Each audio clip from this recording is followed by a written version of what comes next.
देश विदेश में वसते पंजाबियों को जी आया। मैं हरजिंदर सिंह रंधावा, तुम देख रहे हो पंजाब टेलीविजन और मेरे नाल ने सरदार नरिंदरपाल सिंह।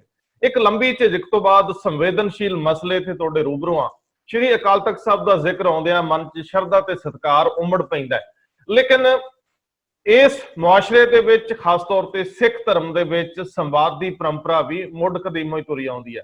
सो संवाद तो बिना असी कुछ भी नहीं है और साडी विचारधारक अप्रोच नगूणी हो जूगी।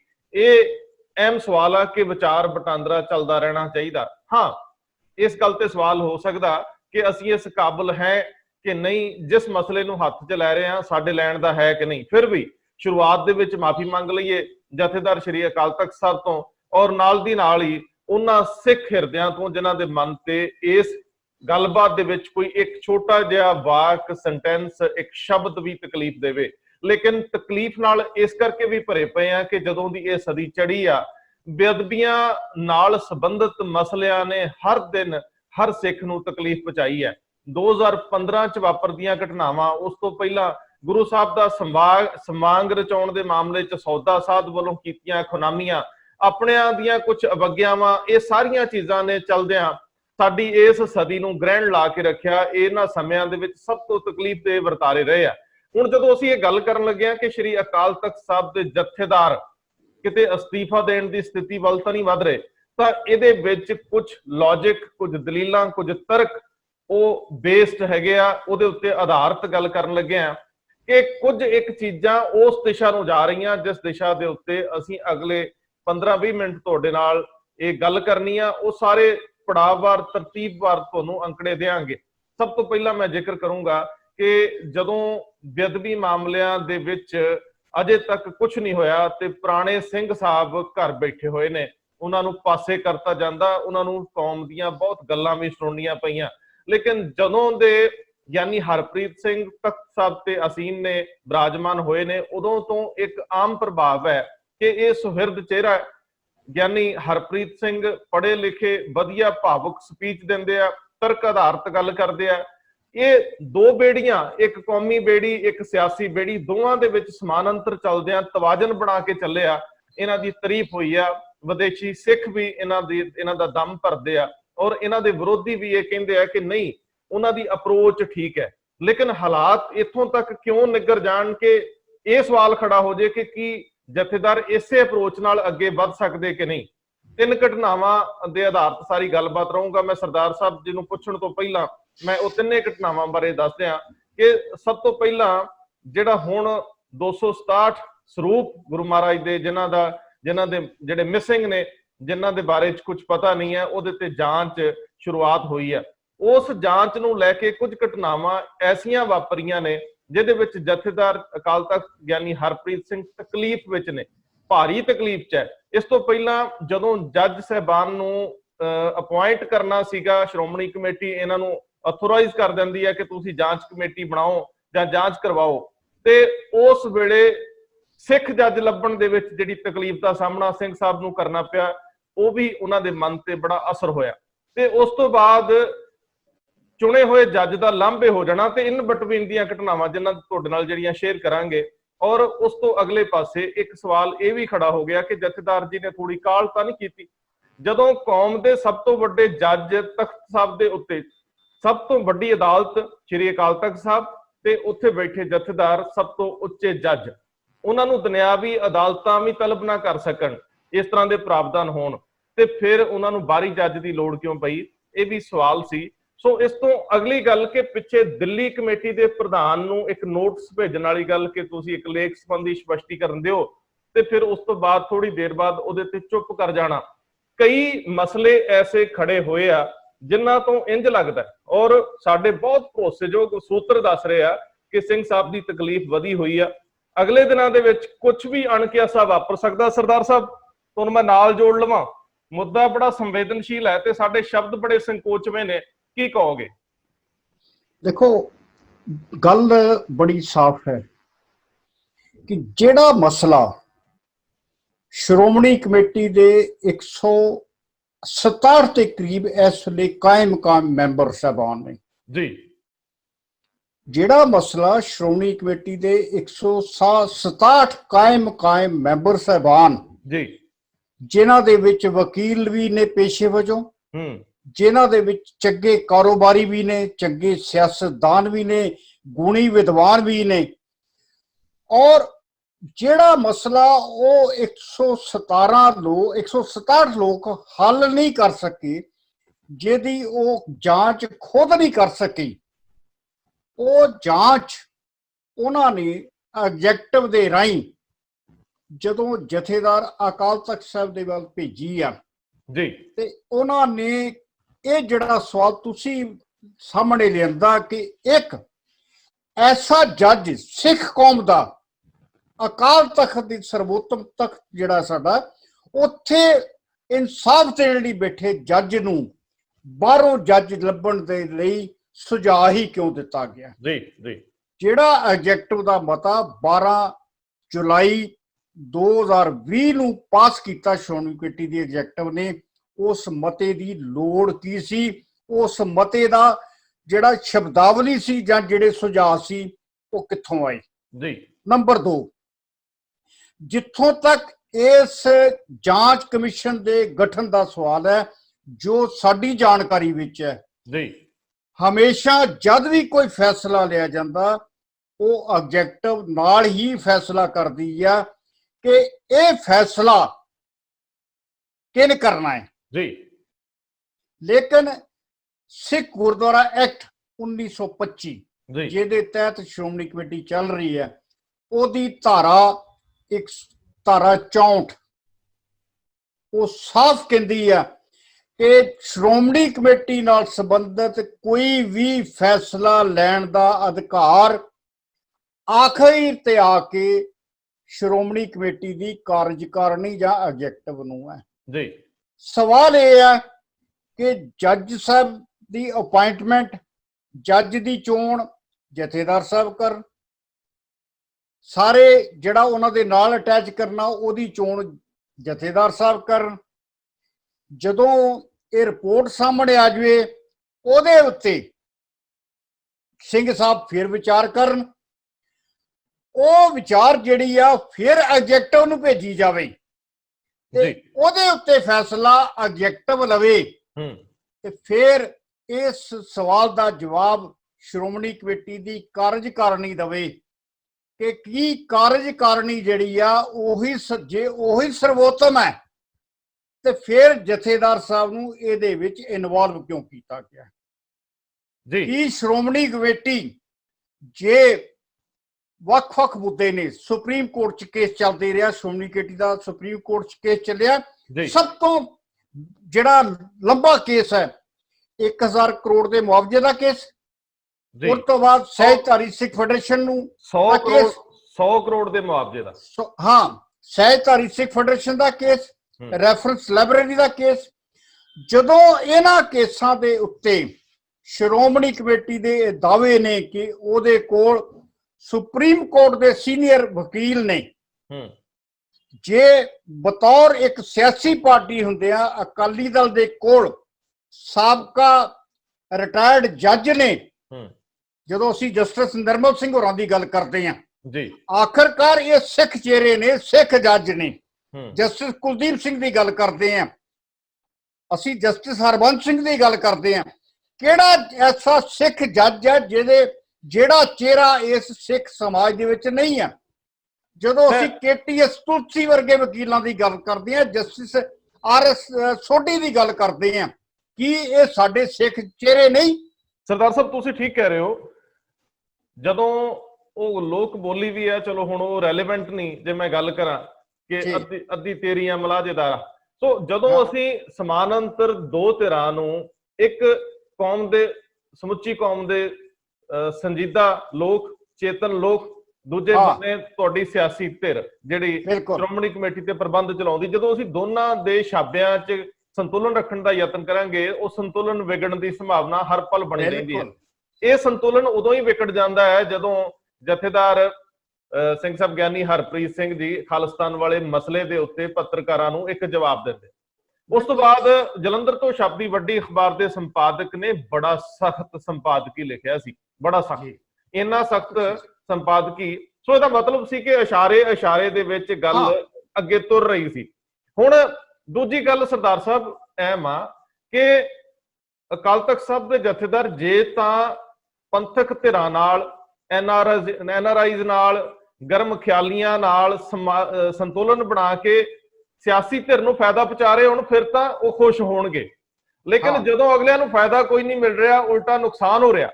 ਦਿੱਲੀ ਦੇ ਵਿੱਚ ਉਹਨਾਂ ਦਾ ਪ੍ਰਧਾਨ, ਉਹਨੂੰ ਤੁਸੀਂ ਇੱਕ ਲੇਖ ਦੇ ਮਾਮਲੇ 'ਚ ਜਦੋਂ ਚਿੱਠੀ ਭੇਜ ਦਿੰਦੇ ਹੋ, ਰਿਐਕਟ ਕਰਦੇ ਹੋ, ਲੇਕਿਨ ਉਸ ਰਿਐਕਸ਼ਨ ਦੇ ਉੱਤੇ ਦੋ ਧਿਰਾਂ, ਨਾ ਉਹ ਖੁਸ਼ ਹੋਏ, ਉਹ ਔਖੇ ਹੋ ਗਏ, ਨਾ ਦੂਜੇ ਲੋਕ ਖੁਸ਼ ਹੋਏ ਕਿਉਂਕਿ ਉਹਦੇ ਉੱਤੇ ਅੱਗੇ ਨਹੀਂ ਵਧੇ। ਸੋ ਇਹ ਚੀਜ਼ਾਂ ਕਾਲ ਵਿੱਚ ਹੋਈਆਂ। ਜਦੋਂ ਅਸੀਂ ਉਹ ਖਾਲਿਸਤਾਨ ਵਾਲੇ ਬਿਆਨ ਦੇ ਉੱਤੇ, ਉਸ ਮੁੱਦੇ ਦੇ ਉੱਤੇ ਜਿਹੜੀ ਗੱਲ ਸੀ ਉਹ ਵੀ ਅਧਵਾਟੇ ਰੁਕ ਗਈ, ਅੱਧੀ ਅਧੂਰੀ ਹੋ ਗਈ। ਕਈ ਧਿਰਾਂ ਨੇ ਇਸ ਗੱਲ ਨੂੰ, ਇਹਦੀ ਆਲੋਚਨਾ ਕੀਤੀ ਸੀਗੀ। ਸੋ ਸਿੰਘ ਸਾਹਿਬ ਨੇ ਉਹਦੇ ਉੱਤੇ ਸਪਸ਼ਟਤਾ ਕੀਤਾ, ਲੇਕਿਨ ਉਹਨਾਂ ਦੇ ਮਨ ਦੇ ਬੋਝ ਵੀ ਵਧੇ, ਉਹਨਾਂ ਦੇ ਉੱਤੇ ਭਾਰ ਪਿਆ ਕਿ ਇਹ ਕਿਸ ਤਰ੍ਹਾਂ ਦੇ ਅਹੁਦੇ, ਕਿਸ ਤਰ੍ਹਾਂ ਦੀਆਂ ਮਰਿਆਦਾਵਾਂ ਨੇ ਕਿ ਤੁਸੀਂ ਖੁੱਲ ਕੇ ਵਿਚਾਰ ਵਿਅਕਤ ਵੀ ਨਹੀਂ ਕਰ ਸਕਦੇ।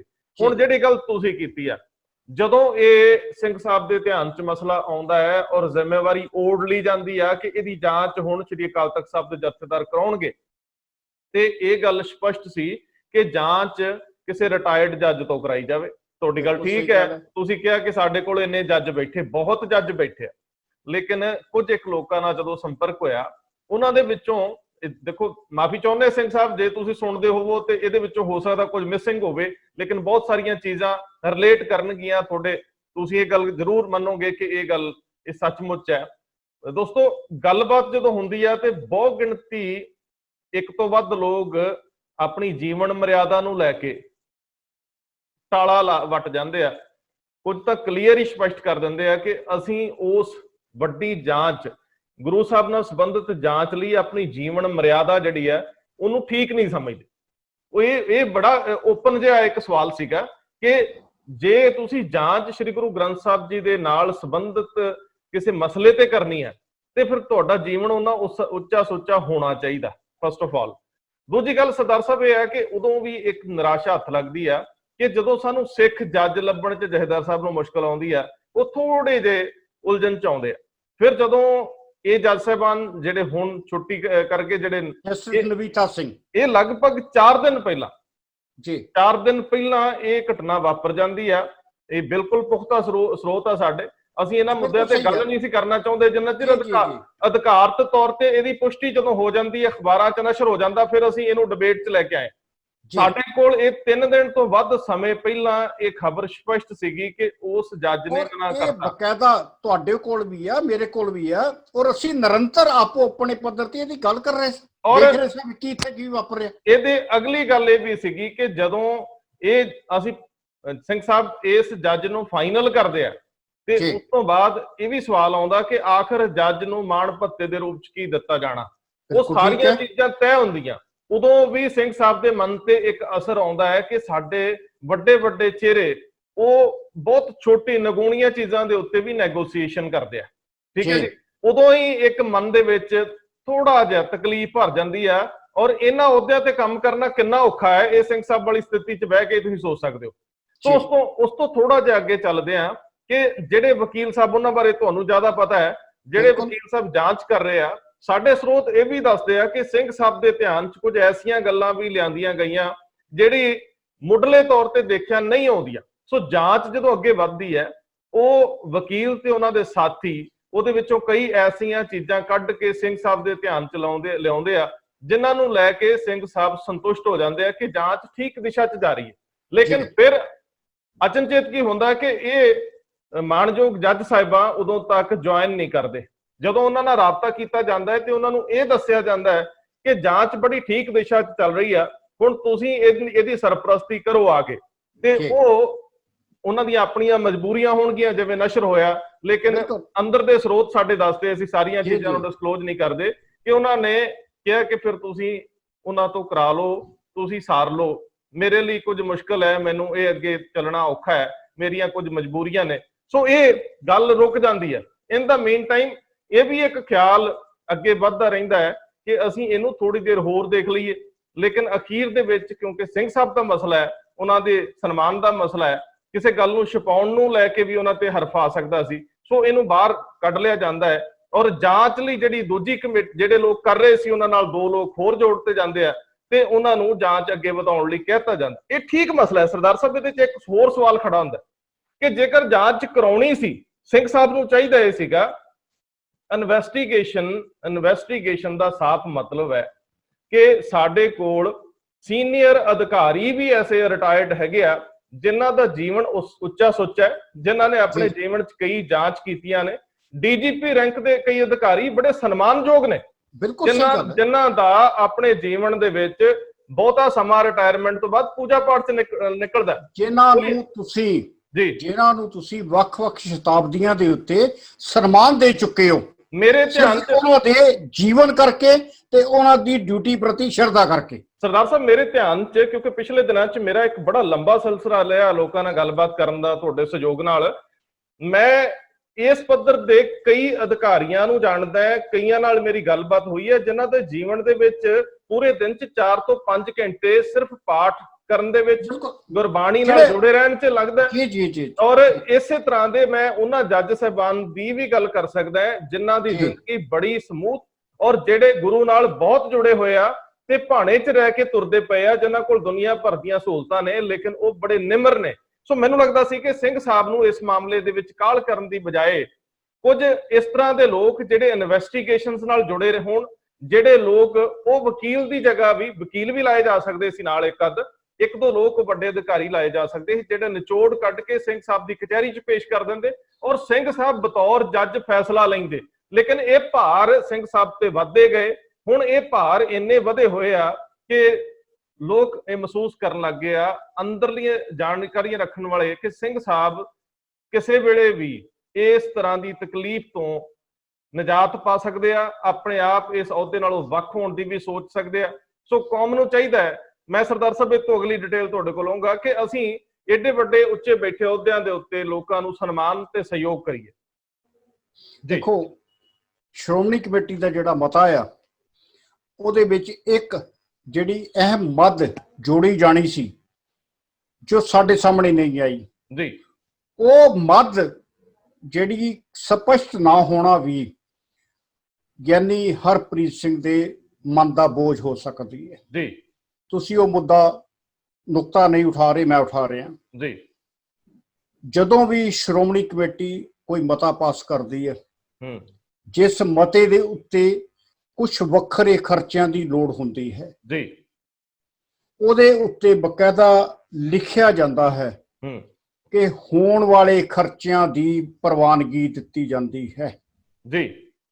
ਹੁਣ ਜਦੋਂ ਤੁਸੀਂ ਕੋਈ ਜੱਜ, ਸੇਵਾ ਮੁਕਤ ਜੱਜ ਨੂੰ ਲਿਆ ਰਹੇ ਹੋ ਜੀ, ਆਖਰਕਾਰ ਉਹ ਜੱਜ ਸਾਹਿਬਾਨ ਆਪਣੇ ਖਰਚੇ ਤੇ ਆ ਰਹੇ ਨੇ, ਤੇ ਫਿਰ ਤੁਹਾਡਾ ਇਹ ਨੈਤਿਕ ਫਰਜ਼ ਬਣ ਜਾਂਦਾ ਕਿ ਤੁਸੀਂ ਉਹਦੇ ਅਹੁਦੇ ਦੀ ਮਾਣ ਮਰਿਆਦਾ ਨੂੰ ਵੇਖਦਿਆਂ ਹੋਇਆਂ ਜੀ ਉਹਨਾਂ ਨੂੰ ਕੋਈ ਸੇਵਾ ਫਲ ਜਿਹੜਾ ਆ ਉਹਦੇ ਲਈ ਆਪਣੇ ਫੰਡ ਰੱਖੋ ਜੀ, ਜਾਂ ਤੁਸੀਂ ਅੰਕਿਤ ਕਰੋ ਕਿ ਅਸੀਂ ਇਹ ਫੰਡ ਦੇਣ ਦਾ, ਸੇਵਾ ਫਲ ਦੇਣ ਦਾ ਜਿਹੜਾ ਆ ਪ੍ਰਵਾਨਗੀ ਦਿੰਦੇ ਆ ਜੀ। ਨੈਗੋਸ਼ੀਏਸ਼ਨ ਹੋਣੀ, ਗੱਲਬਾਤ ਹੋਣੀ ਇੱਕ ਵਾਰ ਦਾ ਮੁੱਦਾ ਆ ਜੀ, ਲੇਕਿਨ ਘੱਟੋ ਘੱਟ ਤੁਹਾਨੂੰ ਉਹਨਾਂ ਦੇ ਰੁਤਬੇ ਅਨੁਸਾਰ ਕੁਛ ਨਾ ਕੁਛ ਤਿਲਫੁਲ ਜਿਹੜਾ ਜ਼ਰੂਰ ਭੇਟ ਕਰਨਾ ਪੈਂਦਾ। ਸਿੰਘ ਸਾਹਿਬ ਇਹ ਮੈਂ ਤੁਹਾਡੇ ਨਾਲ ਵੀ ਇੱਕ ਗੱਲ ਜ਼ਰੂਰ ਕਰ ਲਵਾਂ ਕਿ ਜਦੋਂ ਨੈਗੋਸ਼ੀਏਸ਼ਨ, ਤੁਸੀਂ ਠੀਕ ਕਿਹਾ, ਵੱਖਰਾ ਵਿਸ਼ਾ ਹੈ, ਲੇਕਿਨ ਜਦੋਂ ਵੀ ਕਿਸੇ ਨੂੰ ਤੁਸੀਂ ਅਪਾਇੰਟ ਕਰਨਾ, ਭਾਵੇਂ ਆਨਰੇਰੀ ਤੌਰ ਤੇ ਕਰਨਾ ਹੈ, ਤੁਸੀਂ ਆਪਣੇ ਮਾਣ ਪੱਤੇ ਪਹਿਲਾਂ ਹੀ ਸਪਸ਼ਟ ਕਰ ਦਿਓ ਕਿ ਅਸੀਂ ਕਿਸੇ ਜੱਜ ਨੂੰ ਹਾਇਰ ਕਰਨਾ ਤੇ ਅਸੀਂ 2 ਲੱਖ 3 ਲੱਖ ਰੁਪਇਆ ਇੰਨੇ ਸਮਾਂ ਬਾਅਦ ਜਾਂਚ ਲਈ ਦੇਣਾ ਹੀ ਦੇਣਾ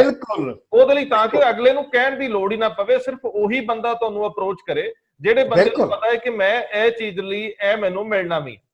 ਦੇਖੋ ਵੈਸੇ ਸਰਸਰੀ ਗੱਲ ਹੈ ਕਿ ਜਦੋਂ ਸਾਡੇ ਬੁਲਾਰੇ ਜਿਹੜੇ ਨੇ, ਮਾਫ ਕਰਨਾ, ਸ਼੍ਰੋਮਣੀ ਕਮੇਟੀ ਏਡਾ ਵੱਡਾ ਅਦਾਰਾ ਆ ਔਰ ਸ਼੍ਰੋਮਣੀ ਕਮੇਟੀ ਦੇ ਅਧਿਕਾਰੀ ਵੀ ਜਾਣਦੇ ਨੇ, ਮੈਂਬਰ ਸਾਹਿਬਾਨ ਵੀ ਜਾਣਦੇ ਨੇ, ਜਦੋਂ ਅਸੀਂ ਸ਼ਤਾਬਦੀਆਂ ਮਨਾਉਣ ਜਾਂਦੇ ਆ ਜੀ, ਹਾਲਾਂਕਿ ਅਸੀਂ ਵੋਟ ਲਈ ਆ ਇਸ ਕਰਕੇ ਕਿ ਅਸੀਂ ਗੁਰੂ ਘਰ ਦੀ ਸੇਵਾ ਕਰਨੀ ਹੈ, ਅਸੀਂ ਕੌਮ ਦੀ ਸੇਵਾ ਕਰਨੀ ਹੈ, ਲੇਕਿਨ ਜਦੋਂ ਅਸੀਂ ਪਟਨਾ ਸਾਹਿਬ ਸ਼ਤਾਬਦੀ 'ਚ ਸ਼ਾਮਲ ਹੁੰਦੇ ਆ, ਅਸੀਂ ਆਪਣੇ ਸਾਰੇ ਖਰਚੇ ਜਹਾਜ਼ਾਂ ਦੇ ਜਾਂ ਦੂਸਰੇ ਆਉਣ ਜਾਣ ਦੇ ਜਿਹੜੇ ਆ ਉਹ ਸ਼੍ਰੋਮਣੀ ਕਮੇਟੀ ਦੇ ਫੰਡਾਂ 'ਚ ਪਾ ਦਿੰਦੇ ਆ ਜੀ। ਤੇ ਫਿਰ ਜਦੋਂ ਅਸੀਂ ਕਿਸੇ ਦੀਆਂ ਸੇਵਾਵਾਂ ਲੈ ਰਹੇ ਆ ਜੀ, ਫਿਰ ਉਹ ਜਿਹੜਾ ਕੋਈ ਸ਼ਖਸ ਹੈ, ਚਾਹੇ ਉਹ ਵਕੀਲ ਹੈ, ਚਾਹੇ ਉਹ ਜੱਜ ਹੈ, ਚਾਹੇ ਕੋਈ ਪੁਲਿਸ ਅਫੀਸਰ ਹੈ ਸਾਬਕਾ, ਉਹ ਇਸ ਸੇਵਾ ਫਲ ਦਾ ਅਧਿਕਾਰੀ ਕਿਉਂ ਨਹੀਂ? ਨਹੀਂ ਬਿਲਕੁਲ ਇਹ ਗੱਲ ਵੱਖਰੀ ਆ ਕਿ ਉਹ ਸ਼ਖਸ ਉਸ ਮੁਕਾਮ ਤੱਕ ਪਹੁੰਚ ਚੁੱਕਾ ਹੋਵੇ ਜਿਹੜਾ ਕਹੇ ਕਿ ਮੈਂ ਗੁਰੂ ਘਰ ਤੋਂ ਤਿਲ ਫੁੱਲ ਭੇਟਾ ਵੀ ਨਹੀਂ ਲੈਣੀ। ਮਤਲਬ ਬੇਸ਼ੱਕ ਉਹ ਵਾਪਸੀ ਕਰ ਦੇਵੇ ਦਾਨ ਰੂਪ ਚ, ਲੇਕਿਨ ਜ਼ਿਆਦਾਤਰ ਕੇਸਾਂ 'ਚ ਇਹ ਜ਼ਰੂਰਤ ਭਾਵੇਂ ਕੋਈ ਸੇਵਾ ਮੁਕਤ ਰਹਿੰਦੀ ਹੈ, ਬਣਦਾ ਵੀ ਹੈ ਜੀ। ਔਰ ਦੂਸਰੀ ਗੱਲ ਕਿਸੇ ਦੀ ਬੜੀ ਸਾਫ਼ ਆ, ਕਿਸੇ ਦੀ ਸਰਦਾਰ ਸਾਹਿਬ ਇਮਾਨਦਾਰੀ ਵੀ ਇਸ ਗੱਲ ਤੇ ਨਿਰਭਰ ਹੈ ਕਿ ਉਹ ਕਿਸੇ ਵੀ ਕੰਮ ਨੂੰ ਫ੍ਰੀ ਚ ਨਾ ਕਰੇ, ਉਹਨੂੰ ਉਹਦਾ ਵਜਾਨੇ ਦੇ ਰੂਪ ਚ ਕੁਝ ਨਾ ਕੁਝ ਤਿਲ ਫੁੱਲ ਭੇਟ ਕੀਤਾ ਜਾਵੇ। ਬਿਲਕੁਲ। ਔਰ ਨਹੀਂ, ਇਹ ਵੈਸੇ ਵੀ ਬਣਦਾ ਇੱਕ ਵਿਹਾਰ ਆ ਕਿ ਅਗਰ ਤੁਸੀਂ ਉਹਨੂੰ ਥੋੜਾ ਜਿਹਾ ਕੀਤਾ ਤੇ ਉਹ ਉਹਦੇ ਬਾਉਂਡ ਵੀ ਰਹਿੰਦਾ ਜੀ। ਲੇਕਿਨ ਸਵਾਲ ਇਹ ਪਹਿਲੇ ਦਿਨ ਹੀ ਉਦੋਂ ਪੈਦਾ ਹੋ ਗਿਆ ਸੀ ਜਦੋਂ ਜਾਂਚ ਸ਼ੁਰੂ ਹੋਈ ਆ ਜੀ। ਤੇ ਜਾਂਚ ਦੇ ਲਈ ਸਭ ਤੋਂ ਪਹਿਲਾਂ ਵਕੀਲ ਸਾਹਿਬ ਸਰਦਾਰ ਈਸ਼ਰ ਸਿੰਘ ਜਿਹੜੇ ਨੇ ਉਹ ਸਾਹਮਣੇ ਆਏ ਨੇ ਜੀ।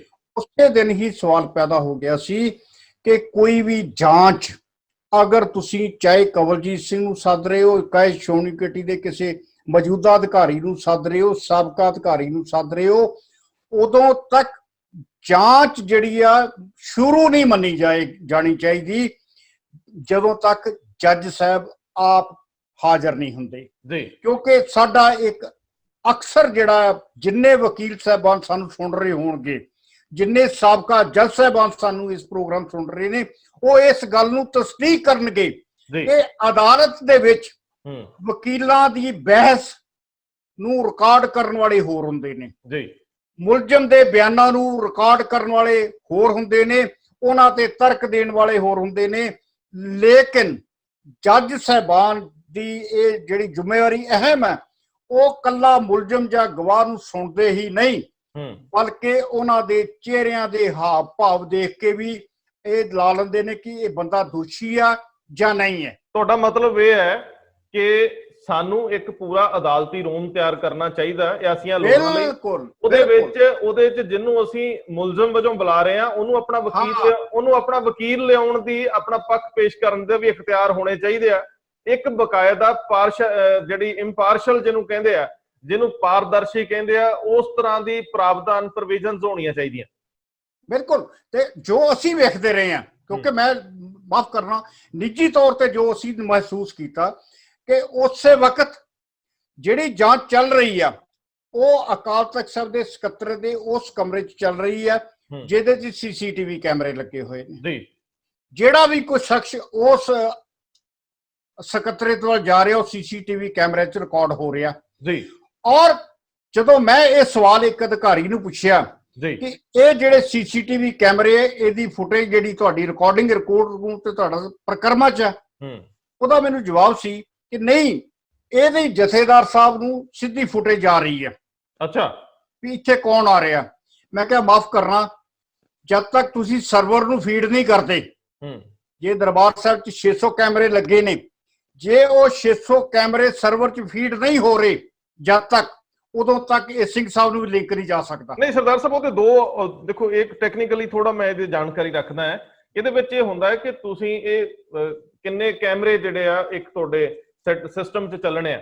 ਹੋ ਸਕਦਾ ਹੈ ਸ਼੍ਰੀ ਅਕਾਲ ਤਖਤ ਸਾਹਿਬ ਸਕੱਤਰੇਤ ਲਈ ਇੱਕ ਵੱਖਰਾ ਸਿਸਟਮ ਹੋਵੇ ਜਿੱਥੋਂ ਅੱਗੇ ਉਹਨੂੰ ਇੰਟਰਨੈਟ ਨਾਲ ਜੋੜਿਆ ਹੋਵੇ। ਕੰਪਨੀਆਂ ਅੱਜ ਕੱਲ ਸਰਵਿਸਿਜ਼ ਦੇ ਰਹੀਆਂ ਨੇ ਜਿਹੜੀਆਂ ਕੈਮਰੇ ਪ੍ਰੋਵਾਈਡ ਕਰਦੀਆਂ, ਉਹ ਕੰਪਨੀਆਂ ਇਸ ਤਰ੍ਹਾਂ ਦਾ ਇੱਕ ਸਰਵਰ ਰੱਖਦੀਆਂ ਨੇ। ਜਦੋਂ ਉਹਨੂੰ ਇੰਟਰਨੈਟ ਨਾਲ ਤੁਸੀਂ ਲਿੰਕ ਕਰਦੇ ਹੋ ਤੇ ਤੁਸੀਂ ਆਪਣੇ ਫੋਨ ਦੇ ਉੱਤੇ ਆਨਲਾਈਨ ਉਹ ਸਾਰਾ ਬਿਲਕੁਲ ਫੋਨ ਤੇ ਦੇਖ ਰਹੇ ਸੀ।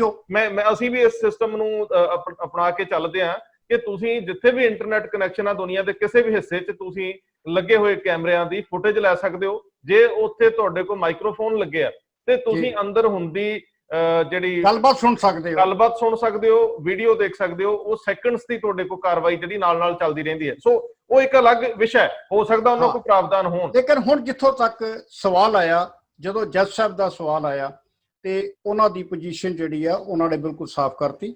ਲੇਕਿਨ ਮੇਰੇ ਸੂਤਰ ਜਿਹੜੇ ਨੇ ਉਹ ਇਹ ਵੀ ਇਤਲਾਹ ਦਿੰਦੇ ਨੇ ਕਿ 2-3 ਦਿਨ ਲਈ ਜੱਜ ਸਾਹਿਬ ਦੀ ਆਪਣੀ ਬੇਟੀ ਜਿਹੜੀ ਆ ਉਹ ਵੀ ਇਸ ਜਾਂਚ ਨੂੰ ਵੇਖ ਕੇ ਗਏ ਨੇ ਜੀ। ਔਰ ਉਸ ਬੱਚੀ ਨੇ, ਦੇਖੋ ਇੱਕ ਪਰਿਵਾਰ 'ਚ ਜਿਹੜਾ ਕਹਿੰਦੇ ਜੀਨ, ਜਿਹੜਾ ਖੂਨ ਦੇ ਵਿੱਚ ਜਿਹੜੀ ਤੁਹਾਨੂੰ ਤਾਕਤ ਮਿਲਦੀ ਆ, ਉਸ ਬੱਚੀ ਨੇ ਵੀ ਸ਼ਾਇਦ ਇਸ ਜਾਂਚ ਤੇ ਆਪਣੀ ਸੰਤੁਸ਼ਟੀ ਨਹੀਂ ਪ੍ਰਗਟਾਈ। ਚਲੋ ਉਹ ਹੋ ਸਕਦਾ ਉਹਨਾਂ ਦੀਆਂ ਕਿਉਂਕਿ ਦੇਖੋ ਉਹਦਾ ਕਾਰਨ ਇਹ ਹੈ ਕਿ ਇਹ ਸਾਰਾ ਕੁਝ ਜਿਹੜਾ ਜਾਂਚ ਦੇ ਵੱਲ ਨਹੀਂ ਜਾਏਗਾ। ਨਹੀਂ ਹੋ ਫਿਰ ਸਕਦਾ ਜਦੋਂ ਜਾਂਚ ਚੱਲ ਰਹੀ ਆ ਉਹਨਾਂ ਕੋਲ ਜਦੋਂ ਜਾਂਚ ਨਹੀਂ ਆਪਾਂ ਮੈਂ ਸਰਦਾਰ ਸਾਹਿਬ ਤੁਹਾਨੂੰ ਥੋੜਾ ਜਿਹਾ ਕਰੈਕਟ ਕਰਾਂ, ਇਹ ਇਨਪੁਟਸ ਹੋ ਸਕਦੀਆਂ, ਕਿਸੇ ਦਾ ਨਿੱਜੀ ਤੌਰ ਤੇ ਉੱਥੇ ਆਉਣਾ ਅਲੱਗ ਗੱਲ ਆ, ਕਿਉਂਕਿ ਇਹ ਬੜਾ ਕਲੀਅਰ ਜਿਹਾ ਕਿ ਜਦੋਂ ਅਸੀਂ ਕਿਸੇ ਜੱਜ ਨੂੰ ਜੱਜ ਕਹਿੰਦੇ ਆ ਤੇ ਅਸੀਂ ਉਹਦੀ ਫੈਮਿਲੀ ਨੂੰ ਉਹਦੇ ਚ ਸ਼ਾਮਲ ਨਹੀਂ ਕਰਦੇ। ਸਰਦਾਰ ਸਾਹਿਬ ਉਹ ਸਾਨੂੰ ਇਹ ਵਿਸ਼ੇ ਨਹੀਂ ਲੈਣੇ ਚਾਹੀਦੇ, ਉਹਦੇ ਲਈ ਮਾਫੀ ਜੇ ਕਿਸੇ ਦੇ ਮਨ ਤੇ ਹੋਵੇ ਅਸਰ, ਉਹ ਕਿਸੇ ਦਾ ਨਿੱਜੀ ਮਾਮਲਾ ਹੈ, ਉਹ ਦਰਬਾਰ ਸਾਹਿਬ ਚ ਆਉਂਦਾ ਨਹੀਂ ਆਉਂਦਾ, ਲੇਕਿਨ ਉਹ ਜੱਜ ਸਾਹਿਬ ਪਾਸੇ ਹਟ ਚੁੱਕੇ ਆ, ਜਾਂਚ ਅੱਗੇ ਵੱਧ ਰਹੀ ਹੈ। ਲੇਕਿਨ ਜਿੱਥੋਂ ਤੱਕ ਸਿੰਘ ਸਾਹਿਬ ਦਾ ਸਵਾਲ ਆ, ਸਿੰਘ ਸਾਹਿਬ ਕੋਸ਼ਿਸ਼ ਕਰ ਰਹੇ ਆ ਕਿ ਉਹ ਦੁਨੀਆ ਭਰ ਚ ਵਸਦੇ ਸਿੱਖਾਂ ਦੀਆਂ ਭਾਵਨਾਵਾਂ ਦੇ ਅਨੁਕੂਲ ਵਰਕ ਕਰ ਸਕਣ, ਲੇਕਿਨ ਜਦੋਂ ਜਦੋਂ ਪ੍ਰੈਸ਼ਰ ਵੱਧਦਾ ਹੈ, ਜਦੋਂ ਜਦੋਂ ਦੁਨੀਆ ਭਰ ਦੇ ਵਿੱਚੋਂ ਲੋਕ ਉਹਨਾਂ ਨਾਲ ਰਾਬਤਾ ਕਰਦੇ ਆ, ਗੱਲਬਾਤ ਕਰਦੇ ਆ, ਸੰਵਾਦ ਰਚਾਉਂਦੇ ਆ, ਤੇ ਜੋ ਕੁਝ ਅੰਦਰ ਵਾਪਰ ਰਿਹਾ ਹੁੰਦਾ ਉਹਨੂੰ ਲੈ ਕੇ ਤਕਲੀਫ ਔਰ ਬਾਹਰਲਿਆਂ ਦੀਆਂ ਖਾਹਿਸ਼ਾਂ, ਉਹਨਾਂ ਦੀਆਂ ਐਕਸਪੈਕਟੇਸ਼ਨਸ ਉਹ ਮੈਚ ਨਹੀਂ ਕਰਦੀਆਂ, ਤੇ ਸਭ ਤੋਂ ਵੱਧ ਪ੍ਰੈਸ਼ਰ ਜਿਹੜਾ ਕੁਰਸੀ ਤੇ ਹੁੰਦਾ ਹੈ ਉਹਦੇ ਤੇ ਆਉਂਦਾ ਹੈ। ਸੋ ਇਹਨਾਂ ਦਿਨਾਂ 'ਚ ਇਹ ਪ੍ਰੈਸ਼ਰ ਸ਼੍ਰੀ ਅਕਾਲ ਤਖਤ ਸਾਹਿਬ ਦੇ ਜਥੇਦਾਰ ਗਿਆਨੀ ਹਰਪ੍ਰੀਤ ਸਿੰਘ ਦੇ ਉੱਤੇ ਆਇਆ ਹੋਇਆ।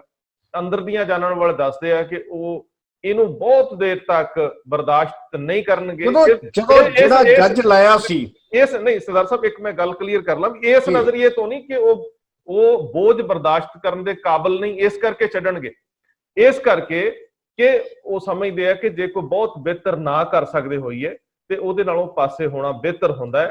ਜੇਕਰ ਸਿਸਟਮ ਨੂੰ ਤੁਸੀਂ ਆਪਣੇ ਢੰਗ ਨਾਲ ਨਾ ਚਲਾ ਸਕੋ, ਮਰਿਆਦਾ ਅਨੁਸਾਰ ਨਾ ਚਲਾ ਸਕੋ, ਉਹਨਾਂ ਨੇ ਇਤਿਹਾਸ ਪੜਿਆ, ਪਰੰਪਰਾਵਾਂ ਨਾਲ ਵਿਚਰਿਆ, ਤੇ ਉਹਨਾਂ ਦਾ ਵਾਪਸ ਤੱਕ ਸ਼੍ਰੀ ਦਮਦਮਾ ਸਾਹਿਬ ਚਲੇ ਜਾਣਾ, ਕਿਉਂਕਿ ਇਹ ਐਕਟਿੰਗ ਉਹਨਾਂ ਕੋਲ ਜਥੇਦਾਰੀ ਹੈ, ਕਾਰਜਕਾਰੀ ਜਥੇਦਾਰ ਹੈਗੇ। ਸੋ ਇਸ ਤਰ੍ਹਾਂ ਦੀਆਂ ਸੰਭਾਵਨਾਵਾਂ ਕਿਆਸੀਆਂ ਜਾ ਰਹੀਆਂ ਨੇ, ਔਰ ਉਹਨਾਂ ਦੇ ਘੇਰਿਆਂ ਦੇ ਵਿੱਚੋਂ ਇਹ ਖਬਰ ਆ ਰਹੀ ਆ ਕਿ ਉਹ ਬਹੁਤ ਦੇਰ ਤੱਕ ਬੋਝ ਲੈ ਕੇ ਚੱਲਣ ਵਾਲਿਆਂ ਚੋਂ ਨਹੀਂ। ਸੋ ਅੱਗੇ ਸਰਦਾਰ ਸਾਹਿਬ ਤੁਸੀਂ ਜ਼ਰੂਰ ਦੱਸੋ। ਦੇਖੋ ਇੱਕ ਸਵਾਲ ਤੇ ਬੜਾ ਅਹਿਮ ਆ ਕਿ ਜਦੋਂ ਜਿਸ ਜੱਜ ਨੂੰ ਇਸ ਯੋਗ ਸਮਝਿਆ ਗਿਆ ਕਿ ਉਹ ਜਾਂਚ ਕਰੇ, ਔਰ ਜਥੇਦਾਰ ਅਕਾਲ ਤਖਤ ਹੋਣ ਦੇ ਨਾਤੇ ਉਹਨਾਂ ਨੇ ਇਹ ਐਲਾਨ ਕਰ ਦਿੱਤਾ ਕਿ ਜਾਂਚ ਕਮਿਸ਼ਨ ਦਾ ਗਠਨ ਹੋ ਗਿਆ, ਔਰ ਜਾਂਚ ਕਮਿਸ਼ਨ ਨੇ ਕੰਮ ਸ਼ੁਰੂ ਕਰ ਦਿੱਤਾ, ਔਰ 17 ਤਰੀਕ ਤੋਂ ਇਹ ਜਿਹੜੀ 18 ਜੁਲਾਈ ਤੋਂ ਇਹ ਜਾਂਚ ਸ਼ੁਰੂ ਹੋਈ ਆ, ਔਰ ਅੱਜ 31 ਜੁਲਾਈ ਆ ਜਾਂ ਕੱਲ 30 ਜੁਲਾਈ ਸੀ, ਜਦੋਂ 12 ਦਿਨ ਬਾਅਦ ਇਹ ਪਤਾ ਲੱਗੇ ਕਿ ਜਾਂਚ ਕਮਿਸ਼ਨ ਵਾਲਾ ਜਿਹੜਾ ਜੱਜ ਹੈ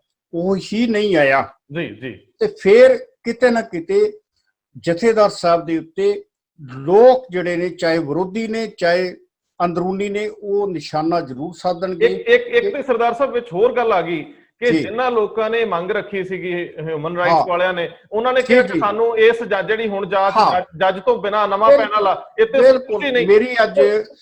ਮੇਰੀ ਅੱਜ ਗੱਲ ਹੋਈ ਆ ਜਿਹੜੀ ਪੰਜਾਬ ਹਿਊਮਨ ਰਾਈਟਸ ਆਰਗੇਨਾਈਜੇਸ਼ਨ ਦੇ ਜਿਹੜੇ ਵਕੀਲ ਨੇ ਇੱਥੇ ਅੰਮ੍ਰਿਤਸਰ ਚ, ਸਾਹ ਸਰਬਜੀਤ ਸਿੰਘ ਵੇਰਕਾ ਜੀ, ਉਹਨਾਂ ਦੇ ਨਾਲ ਕੱਲ ਵੀ ਕਾਫੀ ਡਿਟੇਲ ਚ ਗੱਲ ਹੋਈ। ਅੱਜ ਉਹਨਾਂ ਨੇ ਫਿਰ ਸਵੇਰੇ ਮੈਨੂੰ ਬਕਾਇਦਾ ਟੈਲੀਫੋਨ ਕਰਕੇ ਪ੍ਰਤੀਕਰਮ ਦਿੱਤਾ ਕਿ ਅਸੀਂ ਇਸ ਜਿਹੜੀ ਜਾਂਚ ਹੋ ਰਹੀ ਆ ਉਹਦੇ ਤੋਂ ਹੁਣ ਸੰਤੁਸ਼ਟ ਨਹੀਂ ਹਾਂ, ਕਿਉਂਕਿ ਸਾਡੀ ਮੰਗ ਸੀ, ਸਾਡੀ ਪਹਿਲੀ ਮੰਗ ਇਹ ਸੀ ਕਿ ਇਸ ਜਾਂਚ ਨੂੰ ਬਕਾਇਦਾ ਕਿਸੇ ਕਾਨੂੰਨ ਨਾਫਜ਼ ਕਰਨ ਵਾਲੀ ਏਜੰਸੀ ਦੁਆਰਾ ਕਰਾਇਆ ਜਾਵੇ, ਔਰ ਉਸ ਏਜੰਸੀ ਦੇ ਵਿੱਚ ਹਾਈ ਕੋਰਟ ਦੇ ਸਿਟਿੰਗ ਜੱਜ ਹੋਣ।